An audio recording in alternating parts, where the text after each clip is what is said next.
আজ কালীগঞ্জ বিধানসভায় উপনির্বাচন সকাল 7টা থেকে ভোট গ্রহণ শুরু। আপনাদের জানিয়ে রাখি, ত্রিমুখী লড়াইয়ে তৃণমূলের প্রার্থী আলিফা আহমেদ, বিজেপির হয়ে লড়ছেন আশিস ঘোষ আর বাম সমর্থিত কংগ্রেসের প্রার্থী কাবিল উদ্দিন শেখ। 2021-এর বিধানসভা নির্বাচনে তৃণমূলের দখলে ছিল এই কালীগঞ্জ বিধানসভা, আর 24-এর লোকসভা ভোটের নিরিখেও কালীগঞ্জ বিধানসভায় এগিয়ে ছিল তৃণমূল কংগ্রেস। আজ কালীগঞ্জ বিধানসভায় উপনির্বাচন সকাল 7টা থেকে ভোট গ্রহণ শুরু। ত্রিমুখী লড়াইয়ে তৃণমূলের প্রার্থী আলিফা আহমেদ।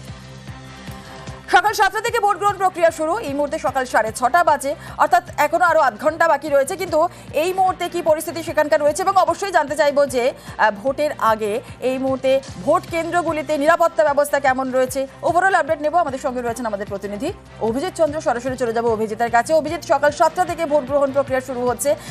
এই মুহূর্তে কি ছবি, অর্থাৎ ভোট গ্রহণ কেন্দ্রগুলিতে নিরাপত্তা ব্যবস্থা কেমন রয়েছে, এবং অবশ্যই জানতে চাইবো যে ওভারঅল কি ছবি রয়েছে।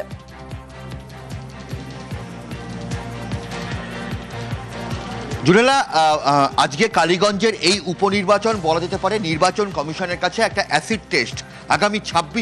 আগামী 2026-এর ঠিক বিধানসভা নির্বাচনের আগে এটাকে বলা যায় এক প্রকার সেমিফাইনাল, যে কারণে নির্বাচন কমিশন এই কালীগঞ্জ বিধানসভার উপনির্বাচনকে অত্যন্ত গুরুত্ব সহকারে বিবেচনা করছে। এই মুহূর্তে আমি রয়েছি দেবগ্রাম, নদিয়া দেবগ্রাম জমপুকুর ফিরোজা বেগম প্রাথমিক বিদ্যালয়, এবং সেখানে দেখা যাচ্ছে যে কেন্দ্রীয় বাহিনীর জওয়ানরা মোতায়েন রয়েছে এবং ভোট গ্রহণ কর্মীরা তারা সম্পূর্ণভাবে এখানে প্রস্তুত রয়েছেন। এখানে সমস্ত রকমভাবে মক পোল থেকে শুরু করে সমস্ত রকম ব্যবস্থাপনা চলছে যাতে কোনো রকম সমস্যা না হয়, তার জন্য সমস্ত রকমভাবেই কেন্দ্রীয় বাহিনীর জওয়ানরা তারা রয়েছে। এবং একই রকমভাবে বলা যেতে পারে যে বিভিন্ন দলের এজেন্টরা তারাও এখানে আসছেন। আমরা কথা একবার চেষ্টা করব। সমস্ত কিছু প্রস্তুত রয়েছে। হ্যাঁ, দেখতে পাচ্ছেন যে সমস্ত জুনেলা, যে পোলিং অফিসার থেকে শুরু করে first polling officer, second polling officer, third polling officer, তারা সম্পূর্ণ রকমভাবে প্রস্তুত রয়েছেন।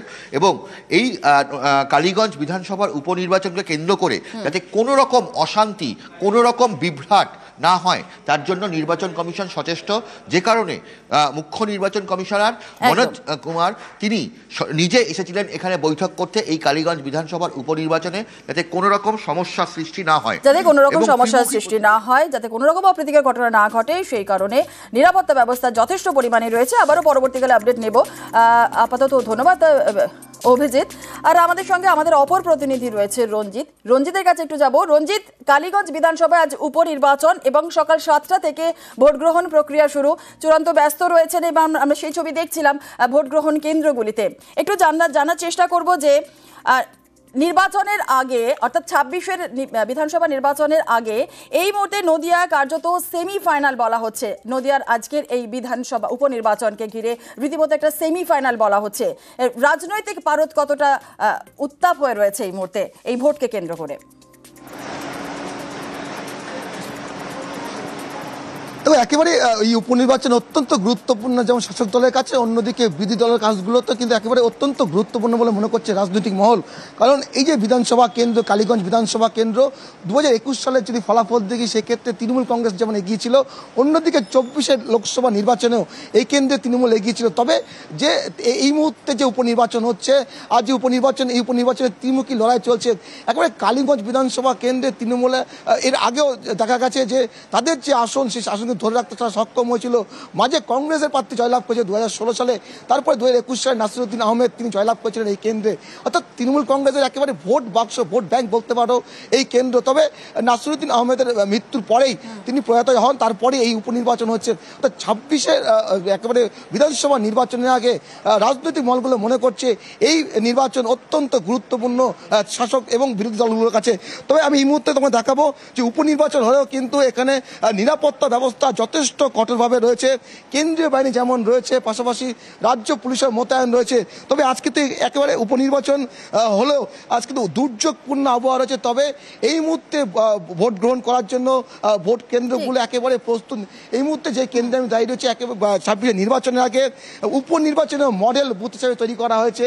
এখানে 3টি বুথ রয়েছে, 164, 165 এবং 166। এই 3টি বুথে কিন্তু মডেল বুথ তৈরি করা হয়েছে। দেখতে পাচ্ছ সেখানে কেন্দ্রীয় বাহিনী নিরাপত্তা রক্ষীরা যেমন রয়েছে, অন্যদিকে রাজ্য পুলিশের কর্মীরা রয়েছে। ফলে উপনির্বাচনেও মডেল বুথ তৈরি করেছে নির্বাচন কমিশন। পাশাপাশি রাজনৈতিকভাবে যদি বলা যেতে পারে এই যথেষ্ট গুরুত্বপূর্ণ আজকের এই উপনির্বাচন। আপাতত ধন্যবাদ রঞ্জিত। আজ কালীগঞ্জ বিধানসভার উপনির্বাচন এবং নির্বাচনী সামগ্রীতে বরাত নিয়েই বাংলার প্রতি বঞ্চনার অভিযোগে সরব তৃণমূল। বিধানসভার 0 আওয়ারে সরব ফিরহাদ হাকিম। নির্বাচনী সামগ্রী বিতরণে রাজ্যের বিভিন্ন সংস্থা আবেদন করে এবং বাংলার সংস্থাগুলির যোগ্যতা থাকা সত্ত্বেও বঞ্চনার অভিযোগ। ওয়েবকাস্টিং এর জন্য গুজরাটের সংস্থাকে বরাত দেওয়ার অভিযোগ তৃণমূল কংগ্রেসের। গুজরাটের একটা কোম্পানি, তাকে বহুগুণ টাকা বেশি দিয়ে এই ওয়েবকাস্টিং করা হবে। তার মানে মানুষের টাকা খরচা হচ্ছে।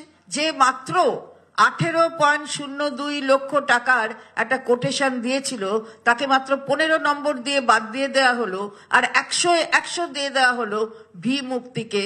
তাহলে কি আগে থেকে ঠিক করা ছিল যে কাকে দেবে? একে 1 বছরের জন্য দিয়েছে, খালি কিন্তু কালীগঞ্জের জন্য নয়। বাংলার নির্বাচন 26-এ হবে, তাই বাংলার নির্বাচনকে কেন্দ্র করে কি এখানে অন্য কিছু একটা রাস্তা তৈরি করবার চেষ্টা হচ্ছে?